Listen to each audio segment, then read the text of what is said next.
Bismillahirrahmanirrahim. Assalamualaikum warahmatullahi wabarakatuh. Pada kesempatan ini, seperti yang telah disampaikan pada tayangan, kita akan belajar cara menulis Tuh cerpen. recording suara humpul. Cara mudahnya di mana kita mengetahui bahwa cerpen itu cerita pendek yang merupakan prosa fiksi yang menceritakan suatu peristiwa yang dialami oleh tokoh utama. Cerpen termasuk sastra populer. Karya ini terdiri dari satu kejadian.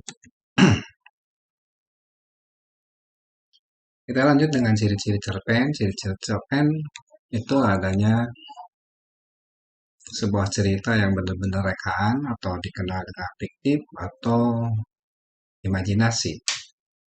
Ciri yang lain bahwa cerpen itu fokus pada satu aspek cerita. Ciri yang ketiga, cerpen menggunakan bahasa yang tajam, sugestif, provokatif, atau menarik perhatian. Unsur-unsurnya, unsur pembangun sebuah cerpen dikenal dengan unsur intrinsik. Di sana harus ada setting. Orang menyebut sebagai latar. Di sini latar ada yang mengacu kepada tempat, ada yang mengacu juga kepada waktu, dan yang mengacu kepada suasana. Unsur yang kedua adalah karakter atau penokohan. Setiap cerita akan ada munculnya seorang tokoh dengan karakter yang seperti diimajinasikan oleh pencerita. Unsur yang ketiga adalah plot atau rangkaian peristiwa. Orang sering menyebut dengan alur peristiwa.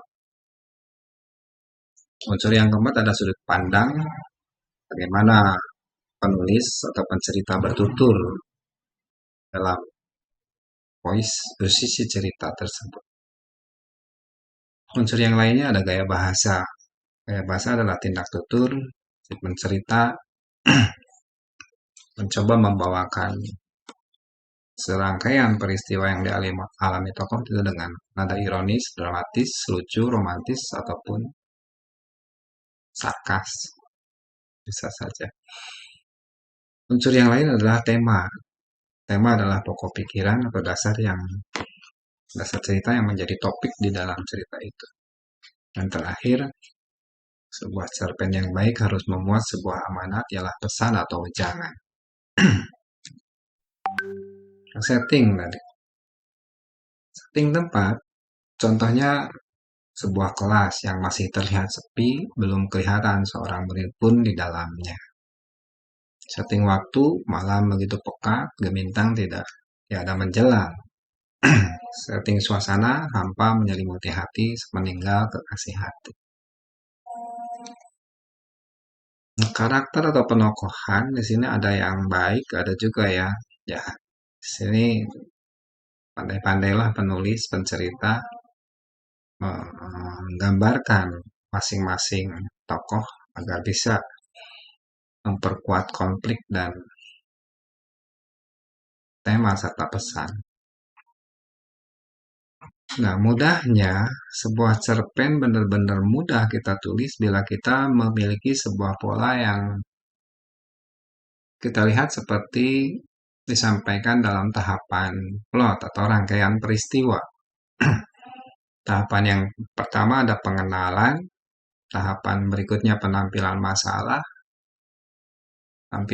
tahapan ketiganya adanya komplikasi, dan 4 penurunan masalah hingga akhirnya cerita itu selesai. Akhir cerita ada yang bahagia, ada juga yang sedih.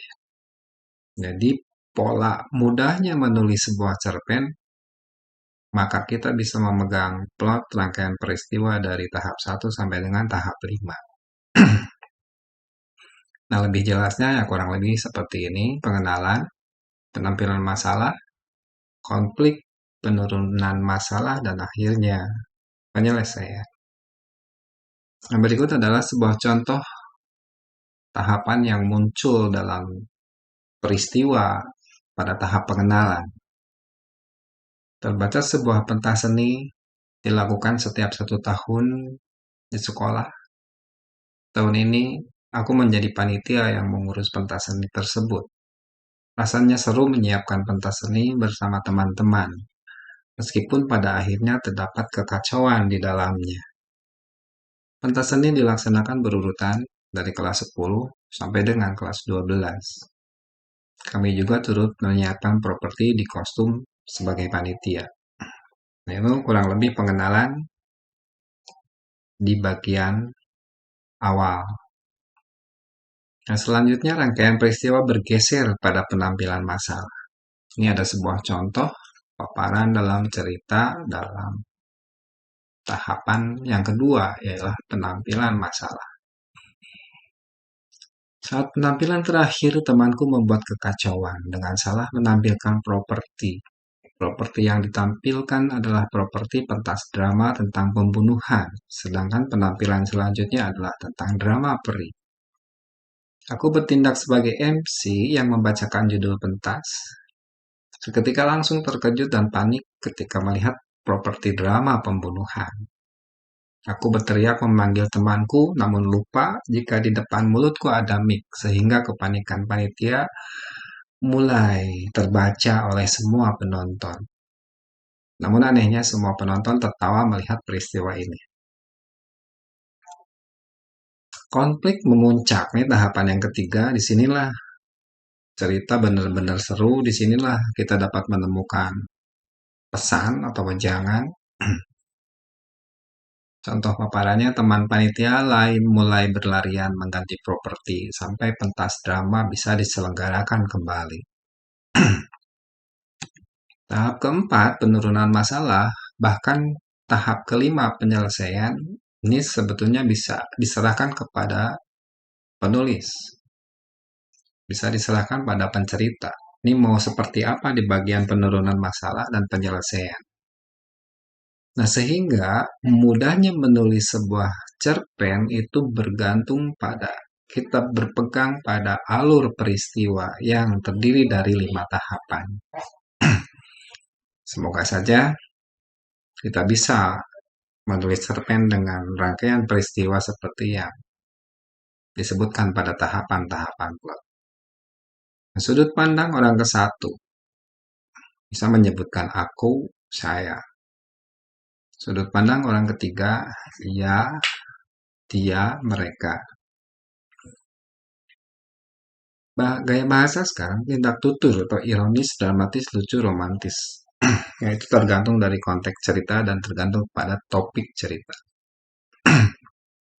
Atau gaya bahasa, kita juga bisa mengenal adanya perumpamaan, perbandingan, ada pertautan. Selanjutnya tema pokok pikiran atau yang menjadi dasar cerita, ya misalkan dunia pendidikan. Ini pada umumnya semua orang pernah merasakan hal ihwal pendidikan. Jadi pembuat cerpen bisa saja seorang murid, bisa saja seorang pendidik, atau bisa saja tenaga kependidikan. Nah, terakhir unsur amanat wejangan, ya pesan yang dapat kita ambil dari konflik atau keseluruhan topik. Mudah-mudahan kita bisa semua mengabadikan pikiran dan perasaan bahan pengalaman dalam tulisan, terutama dalam bentuk cerita pendek. Sandi Yusuf Sandi, kawinkanlah pikiran dan perasaan dengan manca indera hingga lahir anak yang bernama karya. Oke, demikian paparan tentang cerpen, mudah-mudahan bermanfaat dan selamat mencoba, selamat berkarya. Terima kasih. Assalamualaikum warahmatullahi wabarakatuh.